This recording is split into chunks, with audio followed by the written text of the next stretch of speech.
Hi, my name is Jillian Bean, and this is a presentation of the eye for Adult Health 1, assignment number 5.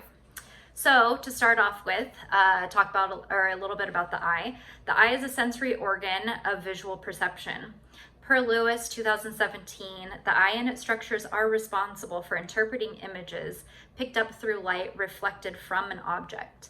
The light passes through the structures of the eye and is then refracted to fall on the retina, where the visual stimuli pass through the visual pathway to the occipital cortex of the brain, where the image is perceived. Now let's go ahead and discuss the components, or the main components of the eye, to get a better grasp of how visual function works. I'm going to keep it short and sweet just because there's a lot of detail that goes into the eye and understanding the visual process itself. So the outermost portion of the eye is called the sclera. This is the white area of the eye, so this portion right here. And it is made up of white, fibrous, rubbery, and it's a protective layer of the eye. The cornea is the next layer, or the next 5 layers of the eye, which consist of mainly epithelial tissue and fibrous tissue. That is the main refractive area of which, or of the eye, which helps focus light rays onto the retina. So the cornea is this portion out here.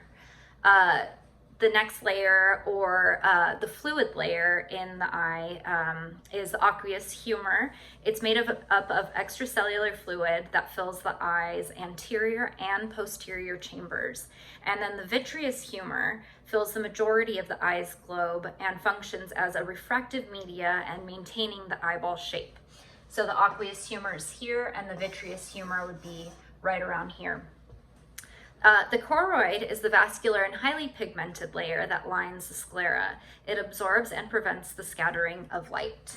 So that's right here, that layer. The ciliary body is made of the choroid, which is the fibromuscular region that surrounds the lens. It has areas in which the suspensory ligaments from the lens attach. So this area here, and it actually kind of wraps around the retinal area as well. The iris is located on the anterior aspect of the ciliary body, which is the pigmented epithelial and fibromuscular layer. This is the area of the eye that people associate personal eye color to. So brown, green, or blue, this area right here. The iris is located on the anterior, per Boyd and Turbot, 2018. The iris surrounds the whole of the eye, known as the pupil. This area is responsible for regulating the amount of light entering the eye and includes the iris too. The iris sphincter muscles contract and dilate the pupil to allow certain amounts of light in.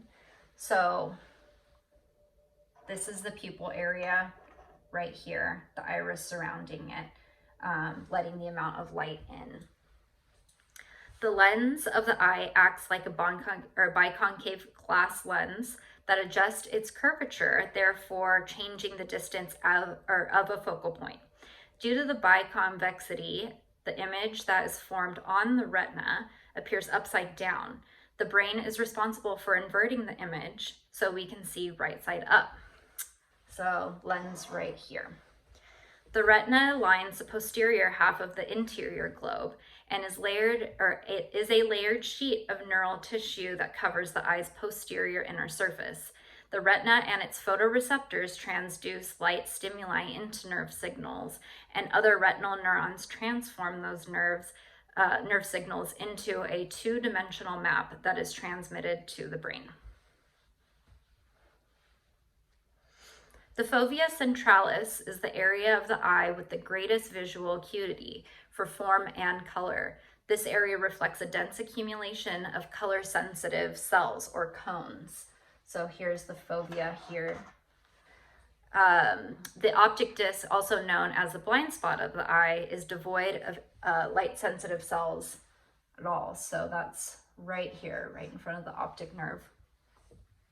So the optic nerve is located on the posterior of the eye and is responsible for carrying nerve impulses to the brain from the retina.